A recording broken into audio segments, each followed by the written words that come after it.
Bonjour à tous, bienvenue dans ce webinaire.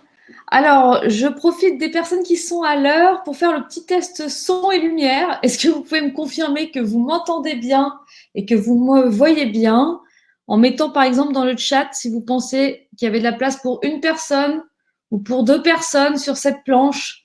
Est-ce que Léo, Jack pouvaient rejoindre Kate? Oui, c'est bon, on m'entend. Cédric, Chloé m'entend confirmer, c'est bon.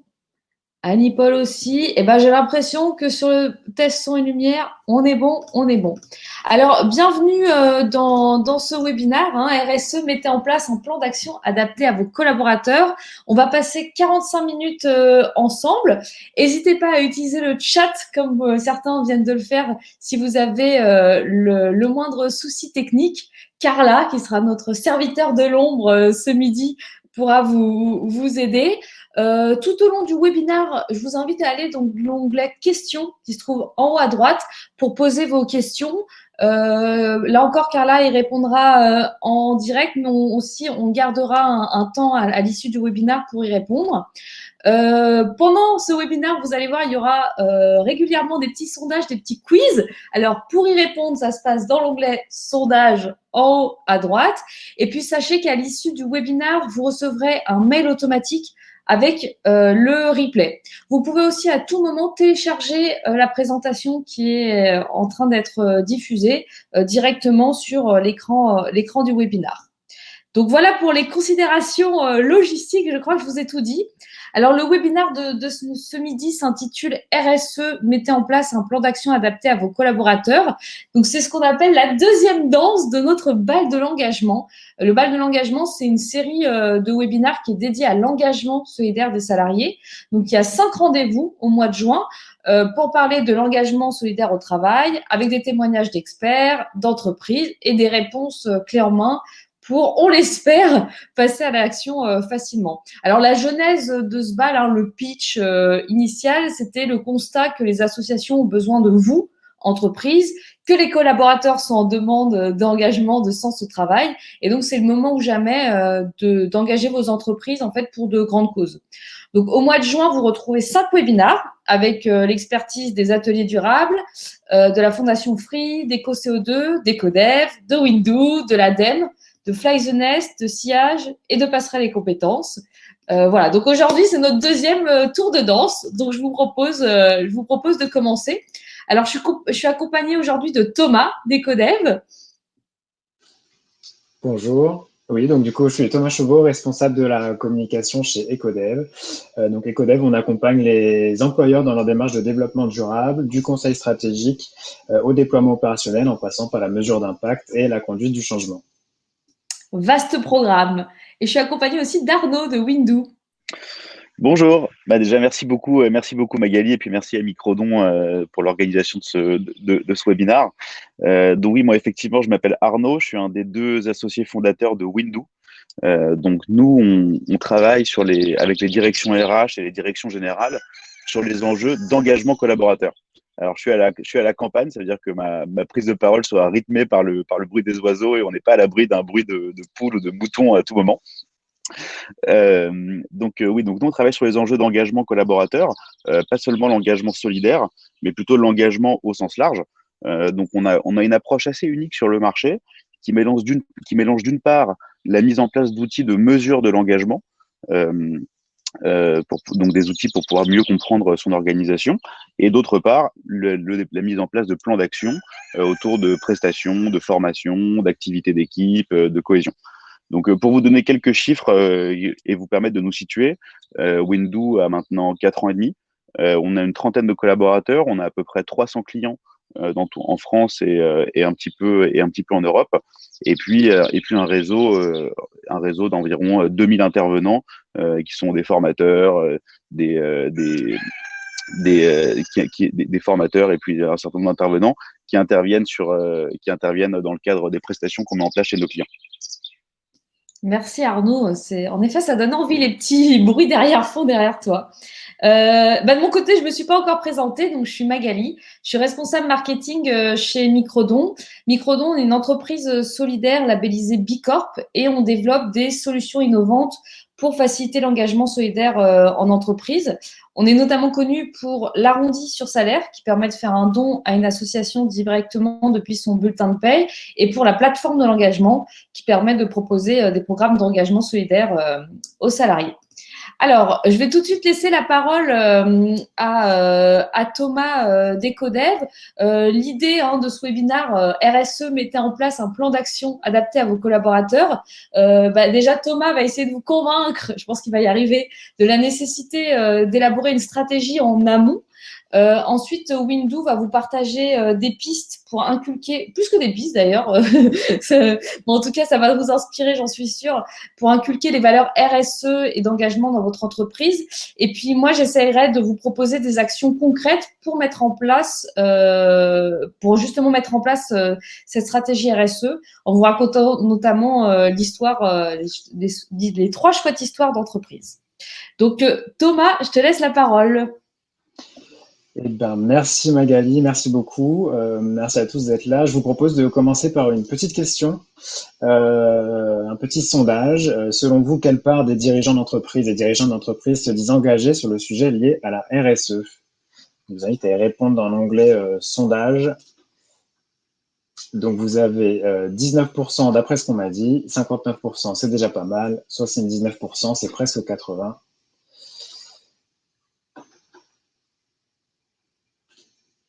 Allez, je vous donne la réponse, on ne va pas faire patienter plus longtemps. En effet, on a près de 80% des dirigeants ou membres du COMEX CODIR qui se disent engagés sur les sujets de développement durable. Alors, ce chiffre, il est issu d'une enquête qu'on a réalisée en fin d'année 2020 auprès des dirigeantes et des dirigeants d'entreprise et de leurs responsables RSE avec plusieurs objectifs.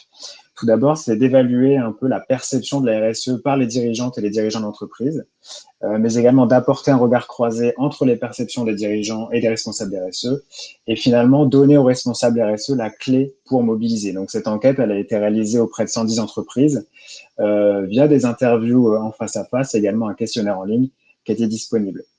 Et donc l'objet de ma partie, c'est de vous présenter quelques grands enseignements de cette étude qui vont nous montrer l'importance justement de l'élaboration d'une stratégie RSE avec tout ce que ça comprend. Donc le premier des grands enseignements apportés par l'étude correspond au constat finalement qu'il y a un engagement assez fort de la part des dirigeantes et des dirigeants d'entreprise. On a pu constater qu'il y avait un vrai intérêt notable sur le sujet, ce qui est une bonne nouvelle déjà. Et ce qui est important selon nous, chez Ecodev, on a la conviction que l'engagement est très important pour mobiliser en interne l'entreprise, les collaborateurs et créer une dynamique dans l'entreprise autour de ces sujets-là.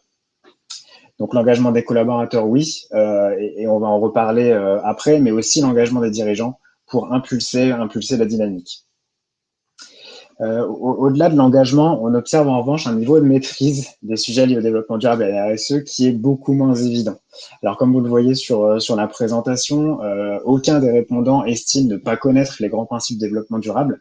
Bonne nouvelle aussi, bon, c'est vrai que ça devient de plus en plus difficile, compliqué et heureusement d'ignorer ce sujet-là comme réponse aux défis socio-environnementaux auxquels nous faisons tous face. Et c'est des défis qui deviennent d'ailleurs de plus en plus concrets pour les organisations et pas seulement en matière de réglementation.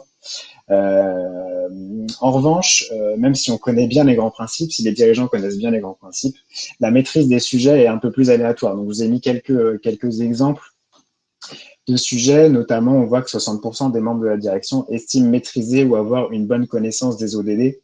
Alors pour rappel, les ODD, Objectifs de développement durable, c'est issu d'un programme adopté par les États membres des Nations Unies en 2015 et ce sont 17 objectifs pour la planète à l'horizon 2030. Donc ça a fait l'objet de beaucoup de communication, beaucoup relayé par les médias, donc c'est assez logique que finalement la maîtrise ou la connaissance est bien infusée chez les dirigeants d'entreprise.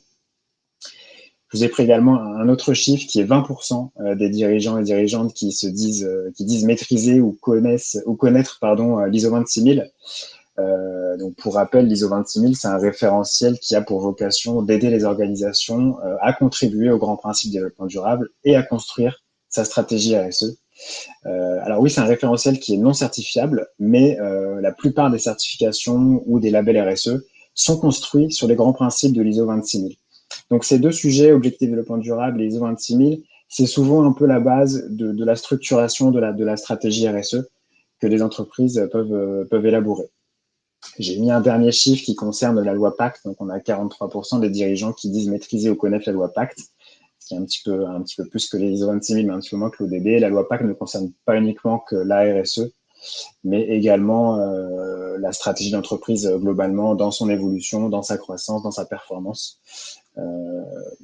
Voilà. Donc ça, voilà, c'est ce qui prouve qu'il y a un engagement personnel fort de la part des dirigeants, mais un niveau de maîtrise qui est plus ou moins évident.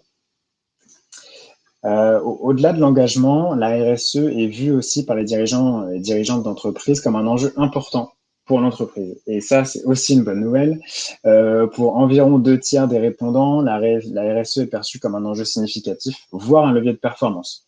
Donc on a vraiment, la RSE n'est plus que vue comme un génératrice de coûts et des réglementations à suivre. C'est aussi maintenant considéré comme un vrai levier de performance. On a vraiment 2/3 des dirigeants qui pensent que c'est un levier de performance pour l'entreprise. Je vous ai mis un petit chiffre rigolo, je ne sais pas s'il est rigolo, mais paradoxalement, on voit que les dirigeantes et dirigeants d'entreprise interrogés semblent même plus convaincus que leurs responsables RSE sur le sujet. Bon, c'est à relativiser tout de même, on voit que la différence est quand même assez minime. Voilà, donc autre bonne nouvelle, c'est vraiment cette vision d'un enjeu significatif de la RSE, du développement durable, et un levier de performance de la part des dirigeants. On a par ailleurs posé la question des priorités à moyen terme en matière de RSE auprès des dirigeants. Et pour les répondants, des dirigeants et des responsables RSE d'ailleurs, pour les répondants, les priorités, elles sont doubles. D'abord, de mieux diffuser les engagements RSE au sein de l'entreprise et dans les métiers, dans les pratiques de l'entreprise. Et deuxième point, de rendre la stratégie plus claire et lisible. Donc ces données-là, elles rejoignent le constat établi par notre dernier baromètre RSE qui a été réalisé en 2019. On vous fournira bien sûr le lien pour retrouver l'ensemble des résultats dans le chat. Et donc ce baromètre visait à, de la même manière qu'on l'a fait pour les dirigeants, à avoir la perception des collaborateurs, des salariés de la RSE dans l'entreprise. Et on a pu constater que 45% des collaborateurs disent ne pas savoir ce que fait leur entreprise en termes de RSE.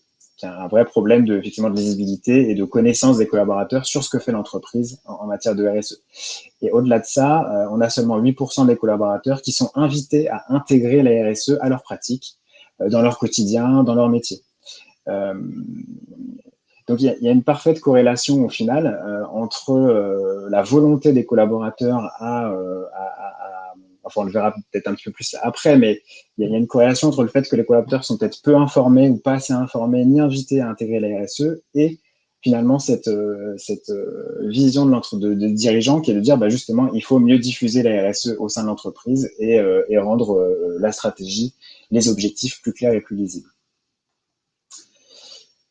Pour terminer, nous avons également pu observer une certaine maturité des entreprises en matière de RSE.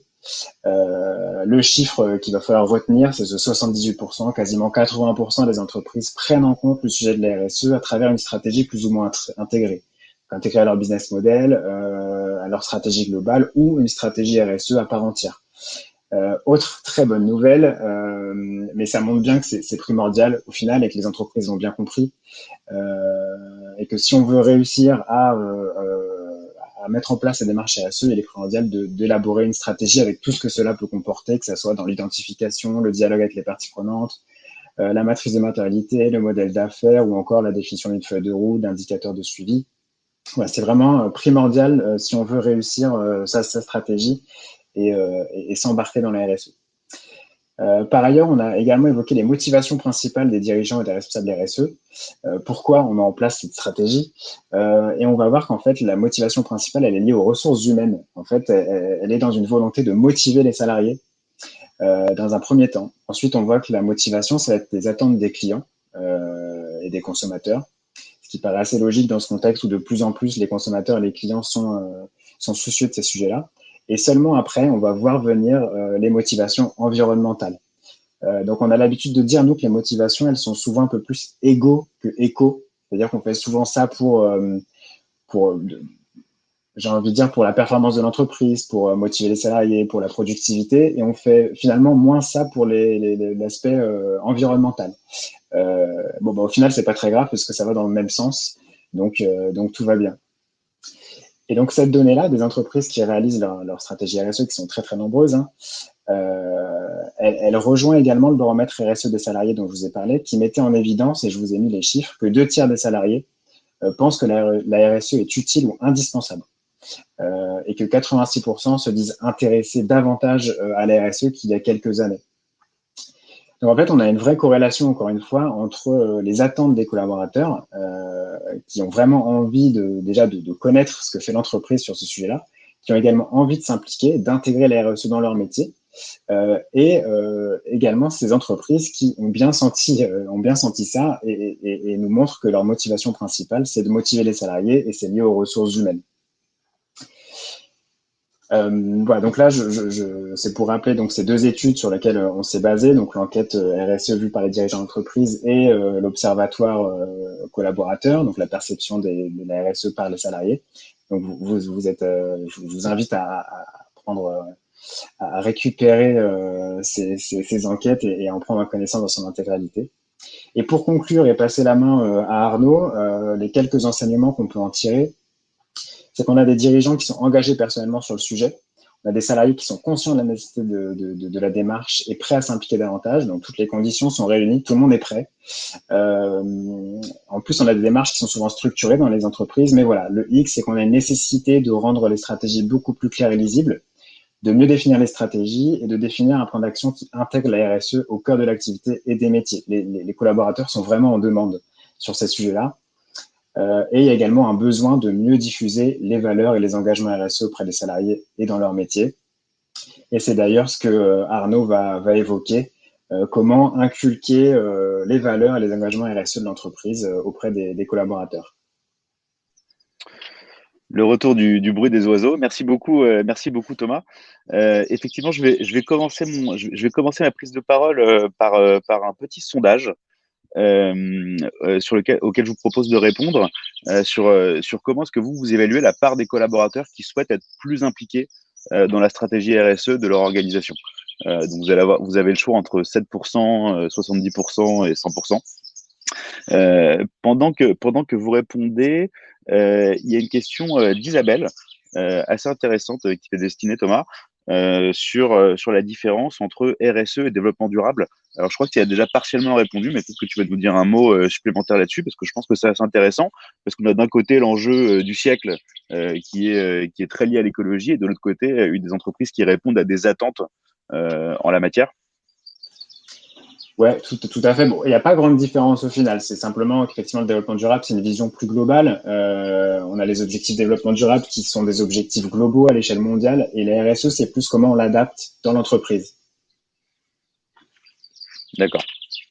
Pour être très simple. Alors, du coup, je rebondis sur les résultats du sondage. Effectivement, la part des collaborateurs qui souhaitent être plus impliqués dans la stratégie RSE de son entreprise, c'est 70%. Donc c'est beaucoup.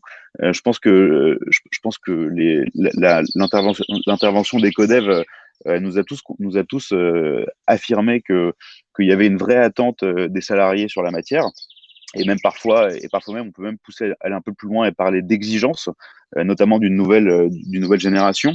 Je pense qu'il y a un indicateur qui est assez intéressant, c'est qu'il y a quelques années, 1 an ou 2 ans, c'est la première fois que dans une étude réalisée par l'INSEE, les jeunes salariés expriment que le salaire n'est plus le critère principal pour rejoindre une entreprise. Et ça, je pense que ça matérialise aussi une tendance de fond, et du coup un challenge pour les entreprises qui, pour attirer et fidéliser une nouvelle génération de salariés, sont obligés de préempter ces thématiques RSE notamment. Du coup, nous, on a l'habitude de dire, et on constate chez nos clients, que les entreprises innovantes, généralement, ont 3 objectifs qui sont formulés en début d'année. Généralement, on va avoir un objectif business qui est très lié au chiffre d'affaires, à l'EBITDA, aux résultats, à la croissance, ce genre d'indicateurs. Un objectif de satisfaction client, et puis un objectif d'engagement collaborateur. Donc, ce qu'on appelle nous l'engagement collaborateur chez Window, qui est notre principale thématique et notre focus et notre business, ça touche à l'humain. Donc on parle pas de recettes miracles qui font que telle action va engager les gens de manière immédiate, mais on parle plutôt d'un ensemble de bonnes pratiques qui visent à rendre les collaborateurs engagés, c'est-à-dire des ambassadeurs de l'entreprise, motivés pour travailler, et puis qui se retrouvent dans l'organisation. Et pour ça, on évalue l'engagement, nous, chez nos clients, à travers un certain nombre de piliers qui sont la qualité du management, la perception de la reconnaissance, le feedback reçu, les perspectives d'évolution, la cohésion d'équipe, enfin, quelque part un peu ce qu'on va retrouver dans la pyramide de Maslow, pour ceux qui ont fait des écoles de commerce. Et un KPI qui revient de plus en plus, c'est l'adhésion aux valeurs de l'entreprise. Et dans l'adhésion aux valeurs de l'entreprise, on va retrouver cette thématique, cette thématique RSE, et finalement un enjeu d'attraction de talents, et puis aussi de rétention des talents, pour que les gens puissent adhérer aux valeurs et se projeter dans l'organisation. Donc, nos outils, techniquement, comment ils fonctionnent, je suppose que vous avez tous déjà utilisé ou répondu à des baromètres d'engagement.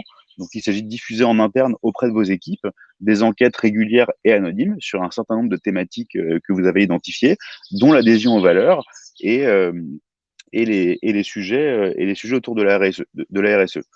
Donc, ce que vous allez collecter à travers ce genre d'outils, c'est de la donnée actuelle et localisée, puisque vous pouvez cibler sur un site, une unité, une équipe, une business unit, un département, pour aller voir de manière localisée l'évaluation de votre politique RSE. Est-ce que les gens sont au courant? Est-ce qu'ils sont engagés dedans? Est-ce qu'ils y adhèrent? Tout ce genre d'informations qui vont permettre de dégager et d'alimenter ensuite votre plan d'action et puis de l'ajuster. Puisqu'un plan d'action, il y a quelque chose qui est décidé et après, il s'agit de l'évaluer, d'en faire le suivi, de l'ajuster et d'être agile. Donc, nous, dans notre accompagnement, on fournit bien sûr donc, l'outil qui permet d'automatiser tout ce qui est la diffusion d'enquête et tout ça, et puis aussi des modèles pour vous donner des idées de comment font les autres, des benchmarks pour accéder à des comparaisons alors à la fois en interne entre deux équipes et à la fois en externe avec des entreprises de taille et de secteurs comparables. Donc, ça permet aussi d'impliquer vos équipes dans la constitution de cette stratégie RSE et d'en retirer un maximum d'input pour pouvoir répondre à une attente des collaborateurs. Donc, vous avez ces KPIs-là, et puis ensuite, qui vont se matérialiser dans un autre indicateur qui vous permet de mesurer aussi, et qui est très lié à l'adhésion aux valeurs, aux perspectives d'évolution et ce genre de thématiques, qui est le eNPS. Donc, vous avez probablement l'habitude de mesurer un Net Promoter Score, ça s'appelle, pour évaluer la satisfaction de vos clients. Et depuis maintenant une dizaine d'années, ça se fait beaucoup pour évaluer l'engagement des salariés. Donc, on va distinguer les salariés à travers une note sur 10 et une question unique qui est quelle est la probabilité que vous recommandiez à un proche de venir travailler dans votre entreprise, où les gens sont amenés à noter entre 1 et 10, et entre 1 et 6, ils sont considérés comme détracteurs, 9 ou 10 promoteurs, et à la fin, on va en dégager un score. Donc, c'est un indicateur qui est assez puissant, puisque déjà, vous pouvez assez facilement voir des corrélations entre l'évolution de cet indicateur et puis le déploiement de votre stratégie RSE. Et avec ça, on peut accéder à des comparaisons assez fiables sur votre capacité à attirer les talents en tant qu'employeur comparé à d'autres entreprises de même secteur. Et tout ça devient très puissant quand on commence à localiser la donnée et à en mesurer aussi l'évolution dans le temps. Et c'est pour ça que passer par un outil qui permet d'automatiser un flux régulier d'enquête a beaucoup de sens. Donc, à côté de ça, nous, on a aussi développé toute une offre à travers la partie prestation de Window autour de la RSE qui permet de former vos managers et de les sensibiliser à la politique RSE pour pouvoir là, mettre en place des actions structurantes, développer de nouvelles pratiques managériales qui sont adaptées aux enjeux et aux attentes des collaborateurs. Et puis aussi tout un tas de formations et d'ateliers participatifs qui permettent, par exemple, de faire réfléchir chacun sur les enjeux d'inclusion, comment dépasser ces biais cognitifs dans les relations hommes-femmes, dans la diversité, dans le handicap, ce genre de thématiques, et qui ont des formats plutôt non culpabilisants, qui vont permettre à chacun plutôt de prendre conscience. Après, donc nous, on travaille aussi sur sur tous ces enjeux de cohésion d'équipe à travers une offre de team building assez complète. Et ce qui peut être proposé et qui peut avoir du sens, c'est de mettre en place des team building solidaires. Il y a pas mal de choses qui existent déjà, mais ça peut prendre la forme de journées d'immersion dans des associations avec des aspects solidaires, des ateliers de réflexion autour des enjeux climatiques. Ça peut être autour d'utiliser des choses éco-responsables à l'intérieur de l'entreprise et qui permet peut-être d'associer le meilleur des deux mondes et de venir en soutien d'une politique RSE que vous avez déjà enclenchée. Voilà, moi je vais m'arrêter là pour la manière dont on regarde tout ça chez Windoo, avec du coup un fort enjeu de marque employeur, puisque nous, ça fait partie des thématiques qu'on traite et sur lesquelles on a de la visibilité, avec du coup la nécessité pour les entreprises d'aller répondre à cette exigence des jeunes talents notamment, mais pas que, à travers un certain nombre d'actions et puis surtout un certain nombre d'outils de mesure pour savoir où on en est et comment on fait pour plus tard. Et je vais maintenant laisser la parole à Magali qui va aller encore plus loin sur toutes ces actions concrètes qu'on peut mener et qui permettent de donner du sens à une politique RSE durable. Je vous remercie. Voilà, donc je pense qu'Arnaud vous a donné des très bonnes pistes pour inculquer les valeurs RSE dans votre entreprise. Je pense d'ailleurs que ça répond à une des questions qui a été posée par Cédric. Thomas, je l'espère, vous a convaincu de la nécessité d'élaborer une stratégie en amont. Moi, ce que j'ai envie de faire ce midi, c'est de vous proposer des idées d'actions concrètes à mettre en place. Je vais vous raconter l'histoire de 3 entreprises, L'Oréal, Dior et Dentsu, et voilà, qui sont des belles histoires dont il faut s'inspirer et il ne faut pas hésiter à piquer les bonnes idées. Et puis, vous commencez à vous être habitués maintenant pour introduire ces idées. Je vous propose un petit quiz. Je vous invite à répondre dans l'onglet sondage en haut à droite. À votre avis, quelle part des salariés est prête à proposer des idées pour nourrir la réflexion sur la RSE? Alors, je vois, il y a plusieurs propositions. 2 sur 3, donc c'est presque 66 salariés sur 100. 66%, c'est quasiment 2 tiers. 2 salariés sur 3, c'est environ 66%. Alors, la bonne réponse, c'était une fausse question. Hein. Donc, voilà. On a 2 tiers des salariés qui sont prêts à proposer des idées pour nourrir la réflexion sur la RSE. Et là encore, ma source, toujours une très bonne source, hein, c'est le baromètre d'Ecodev. Alors, cette envie des salariés, c'est une bonne chose. Hein. Encore faut-il la concrétiser. Donc, nous, chez Microdon, on pense que les formes d'engagement, elles sont multiples. Et donc, l'idée, c'est de proposer un large choix d'actions à vos collaborateurs pour que chacun puisse s'engager en fonction de ses envies et de ses disponibilités. On peut imaginer 3 grandes manières de s'engager. La première, c'est d'aider, s'engager quelques heures à quelques jours en tant que bénévole pour une association. La deuxième, ça va être de donner, faire un don ponctuel ou récurrent à l'association choisie par le salarié, ou encore de participer, partager des bonnes pratiques, voter pour des projets qui touchent le collaborateur, ou encore évaluer les actions de son entreprise. Pour cette première forme d'engagement, aider, proposer à vos salariés de s'engager quelques heures ou quelques jours en tant que bénévole pour une asso, il y a une diversité d'actions qui est possible de mettre en place. C'est pas une liste exhaustive. Donc, une des premières pistes que je vous propose, mettre en place un programme de parrainage ou tutorat, 2 heures par mois, voilà, pour coacher un jeune dans son insertion professionnelle. Vous pouvez proposer aussi à vos collaborateurs du mécénat de compétences, pendant 1 à 3 semaines, mettre ses compétences au service d'une association. D'ailleurs, si c'est un sujet qui vous intéresse, on organise un webinar avec Passerelle et compétences sur le bénévolat de gouvernance, et c'est une super bonne piste pour mobiliser vos salariés en pré-retraite. Vous pouvez aussi mettre en place un système de temps partagé, 1 jour par semaine au sein d'une association. On parle déjà de semaine du 4 jours. La fameuse journée solidaire, voilà, une journée collective pendant laquelle chaque salarié s'engage dans une association. Une formation aux gestes premiers secours, là aussi, ça prend qu'une demi-journée en collectif. Les collectes en nature aussi, c'est une très bonne manière pour les salariés qui n'ont pas forcément l'habitude de s'engager. C'est un premier pas très facile à faire. que ça soit des jouets, des produits d'hygiène, etc. Ou encore, pourquoi pas, une semaine de la solidarité dans votre entreprise. Pendant une semaine, chaque collaborateur a droit à quelques heures qu'il peut donner à une association. Donc voilà, c'est des actions qui sont très diversifiées. L'idée, c'est vraiment de permettre à chaque collaborateur, quel que soit son profil, son niveau d'engagement, un grand débutant ou expert de l'engagement, et aussi en fonction de ses compétences et ses disponibilités, de pouvoir contribuer et d'aider une association. Et la petite histoire que j'aimerais vous raconter ce midi, c'est celle de L'Oréal. Alors, peut-être que vous connaissez le fameux L'Oréal Citizen Day, qui existe depuis 12 ans. C'est une journée solidaire mondiale au sein des collaborateurs de chez L'Oréal, où tous les collaborateurs ont la possibilité de s'engager le même jour en présentiel pour donner un petit coup de main aux associations, que ce soit ramasser des déchets sur une plage, etc. Et en 2020, patatras, se passe ce qui se passe, et donc il faut complètement réinventer cette journée solidaire. Et c'est L'Oréal France qui décide de poursuivre dans cette voie et d'organiser un mois solidaire. Ça va être le L'Oréal Citizen Digital Edition, où tous les collaborateurs de L'Oréal France ont droit à 6 heures de leur temps à consacrer à une association. Et ça a eu lieu au mois de novembre 2020. Et bien sûr, c'est un engagement 100% à distance. Donc, comment L'Oréal a fait pour digitaliser cette journée solidaire? Bon, la première chose, ils se sont appuyés sur des partenaires solidaires experts.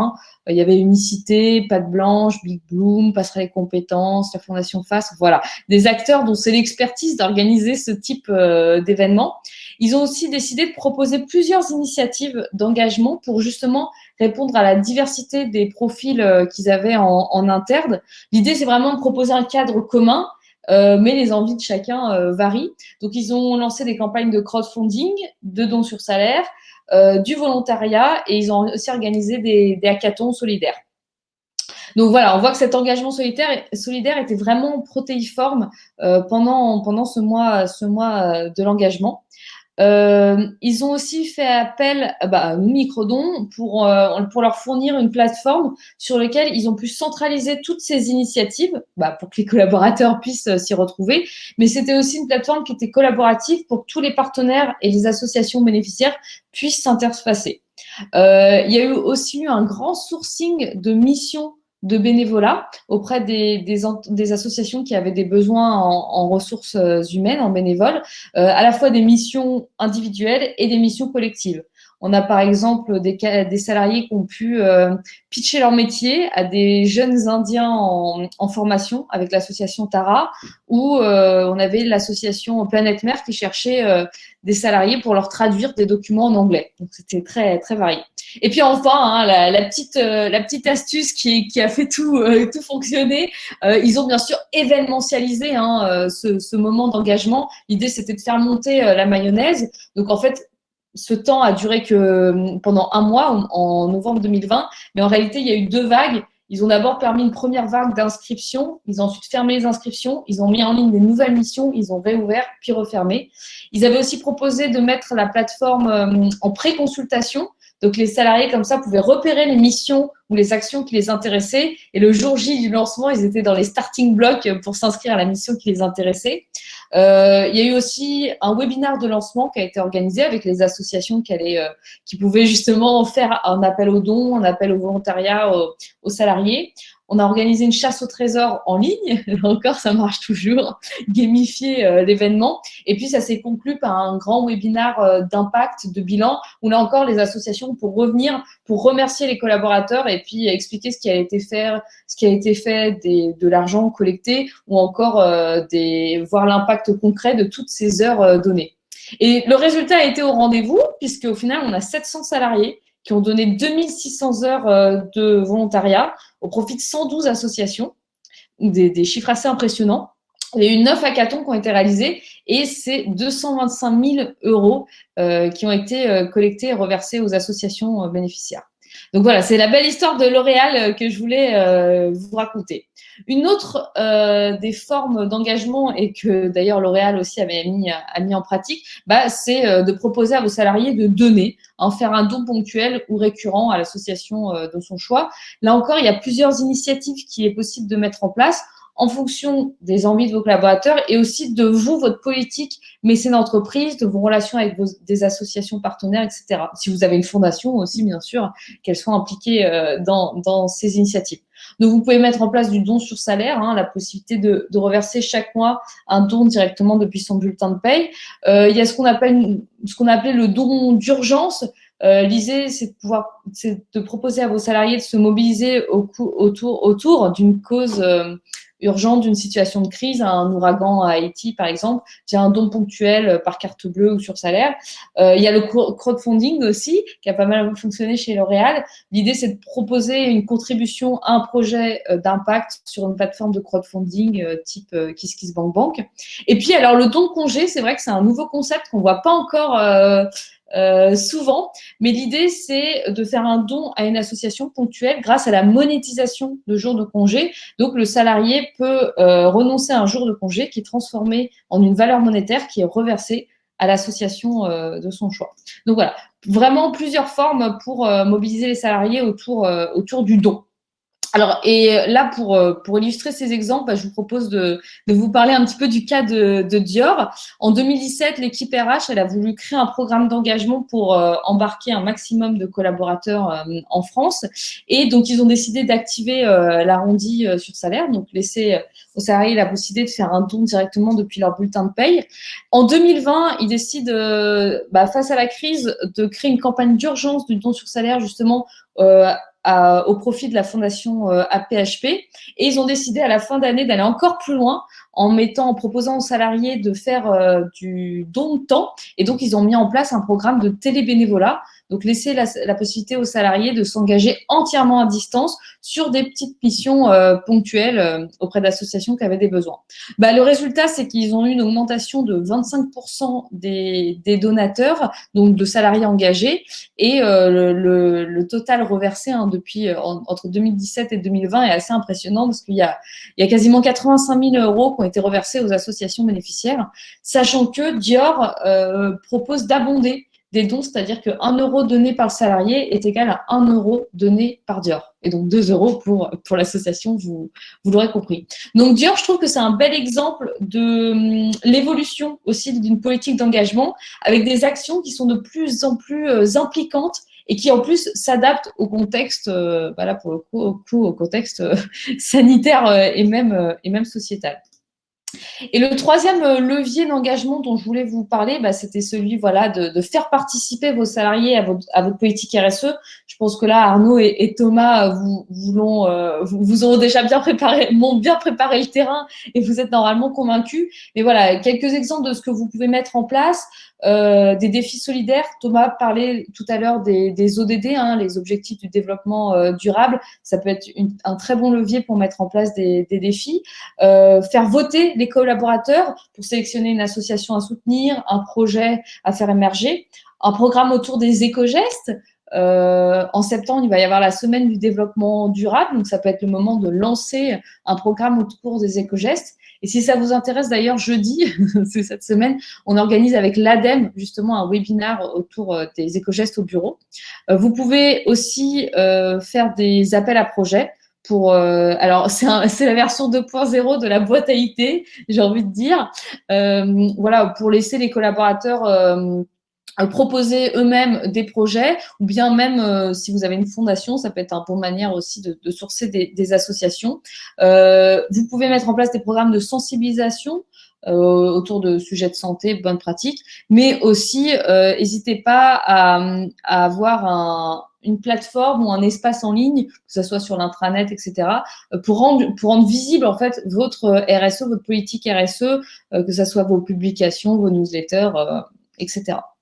Et là, pour le coup, pour illustrer un peu ces modalités d'engagement participatif, je vous propose l'exemple de Dentsu.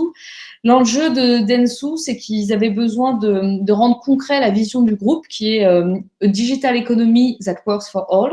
Et ils avaient aussi ce challenge d'améliorer en fait leur contribution à ce qu'ils appellent leur Digital Society Index, qui est une enquête qui mesure la capacité d'innovation et d'inclusion des agences du réseau Dentsu. Donc, ils ont décidé, eux, de créer une plateforme qui s'appelle Dentsu s'engage et qui est devenue vraiment le média RSE du groupe en France. Et sur cette plateforme Dentsu s'engage, il y a un espace qui est dédié aux bonnes pratiques pour les communicants, un espace de partage des compétences entre collaborateurs. Je trouve que c'est une très chouette idée. Il y a des campagnes de sensibilisation de santé publique de type arrêt du tabac, etc. Et il y a aussi, ils ont centralisé les autres outils du groupe, comme l'autopartage. Et ils ont fait aussi un programme interne de mentorat, pareil, dans le groupe. Donc, au final, il y a une quinzaine de programmes d'engagement qui sont proposés sur cette plateforme unique Dentsu s'engage. Ce qui est intéressant de vous signaler, c'est qu'aujourd'hui, cette plateforme, Dentsu s'engage, elle est en cours de refonte parce qu'ils sont en train de repositionner leur stratégie RSE autour de l'inclusion numérique. Donc voilà, là encore, un bel exemple d'une politique RSE et d'engagement qui est vivante, qui évolue. Et c'est aussi pour ça qu'il est intéressant de s'appuyer sur une variété de modes d'action. Eh bien voilà, je pense qu'on vous a partagé des pistes, je l'espère, plutôt concrètes, que vous repartez avec pas mal d'idées. Donc on a presque fini pour ce webinaire. Donc avant de passer excusez-moi, j'ai voulu faire un petit changement et fausse manip. Donc, avant de passer aux questions-réponses, je vous propose un petit sondage. Qu'est-ce que vous avez pensé de ce webinaire? C'est toujours intéressant pour nous. Avant de passer aux questions-réponses, les dernières modalités peut-être logistiques et techniques, vous allez recevoir Donc, si vous avez des questions que vous n'avez pas pu poser pendant le webinaire, bien sûr, allez dans l'onglet questions. On va s'appuyer sur Carla pour y répondre. Vous allez recevoir un replay par mail automatique à l'issue du webinaire. Carla va vous envoyer, ou c'est même déjà fait, toutes les ressources, les études qu'on a citées tout le long du webinaire. Et si vous voulez récupérer le PowerPoint là qu'on vous a diffusé, ça se passe directement sur l'écran. Vous avez la possibilité de le télécharger. Merci pour votre attention et merci à tous ceux qui doivent nous quitter. On va donc passer maintenant aux questions-réponses. Donc, j'invite Arnaud et Thomas peut-être à allumer leur micro parce que je pense qu'il y en a. C'est le retour des oiseaux. Alors, donc une question, question pour Windou de la part de Cédric. Est-ce que la stratégie de mise en place d'une politique RSE ne nécessite pas également la formation des collaborateurs pour les sensibiliser aux enjeux RSE? Tout à fait. Je vois que Cédric a posé une deuxième question sur les sondages. Du coup, je propose de répondre aux deux avec notre approche. Effectivement, la formation des collaborateurs, ça peut venir dans un deuxième temps pour déployer une politique RSE qui a été décidée et des intervenants extérieurs permettent d'appuyer une stratégie RSE. Nous, on le fait énormément, notamment sur les sujets d'inclusion, donc à travers des ateliers où vraiment on va faire prendre conscience aux collaborateurs des biais cognitifs qu'ils peuvent avoir dans le recrutement, dans leurs attitudes, dans la manière de parler avec les clients, leurs pairs, leurs équipes. Donc ça, ce sont des choses qui ont vraiment un impact fort et puis qui en plus font infuser un certain nombre de valeurs à l'intérieur de la culture entreprise. Et du coup, à la fin, selon notre feedback, quelque chose de vraiment durable et d'impactant. Après, sur les sondages, sur la manière d'évaluer sa politique RSE, donc Cédric nous demande quelles sont les bonnes pratiques à adopter. Déjà, nous, dans la manière dont on travaille généralement, on a soit des sondages one-shot qui sont dédiés à évaluer la politique RSE pour faire une photo, soit des baromètres réguliers qui sont chez nous dans notre système vraiment deux outils différents, où la RSE soit vient être la thématique principale de l'enquête, soit être une thématique parmi d'autres. Donc ça arrive souvent, surtout quand les équipes, quand les équipes RSE sont rattachées à la fonction RH, ce qui d'ailleurs est un indicateur qui appuie un petit peu ce que disait Thomas tout à l'heure. Et après, en termes de bonnes pratiques, ne partez pas sur des sondages qui font 200 questions et qui vont épuiser les gens avant même qu'ils aient commencé à répondre. Privilégiez les formats courts et les formats réguliers. Parce que le fait de collecter de la donnée actuelle, ça fait que vous pouvez avoir quelque chose de dynamique dans la vie de votre politique RSE et pas d'avoir quelque chose de figé. C'est peut-être la même différence entre une photo et une vidéo, si on veut. Après, une autre bonne pratique, c'est de ne pas garder les résultats pour soi. Faites très attention à ça. Mettez en place des règles de partage des résultats, même partiels, euh, qui permettent d'engager les gens dans ce type d'enquête et qui vont faire qu'à la fois d'après, vous n'aurez pas 22% de participation, c'est-à-dire des résultats inexploitables. Euh, et puis après, en termes de rythme, faites attention à pas faire des sondages trop souvent.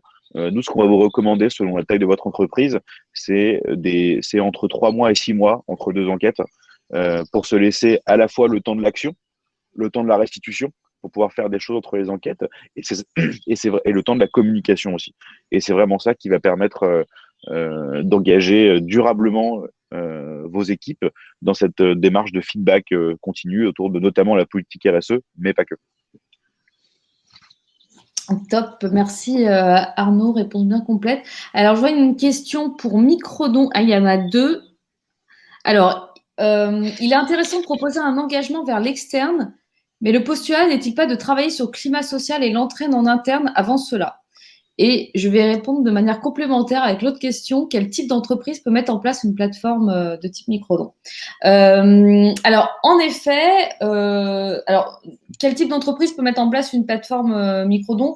Nous, on travaille aujourd'hui en France, donc il faut être une entreprise basée en France. Aujourd'hui, on travaille surtout avec des entreprises qui ont plus de 100 salariés, puisque en dessous d'une centaine de salariés, typiquement, généralement, il n'y a pas besoin de s'outiller, un fichier Excel, une personne qui a un peu de temps à dédier à ces sujets, enfin plus qu'un peu d'ailleurs, qui a des temps à dédier à ces sujets, voilà, un questionnaire d'inscription, ça fonctionne bien. À partir de 100, ça devient nécessaire de s'outiller.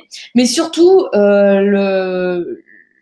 le troisième critère, et c'est la réponse à la première question, c'est qu'il faut une entreprise qui soit déjà mature sur ces sujets. Avant de s'outiller, il faut avoir déjà lancé quelques initiatives, avoir quelques partenariats avec des associations, avoir déjà sondé les salariés pour voir si ça prenait bien. Et bien sûr que quand il y a un climat social qui est compliqué, les entreprises ne se tournent pas du tout vers ce type de plateforme. En tout cas, nous, on n'avance pas avec ce type d'entreprise, et puis on voit bien qu'il y a l'intérêt, il n'y a pas d'intérêt en fait pour ce type d'initiative. Donc je suis tout à fait d'accord avec la personne, je n'ai pas son nom, qui a fait cette remarque, mais il faut bien sûr que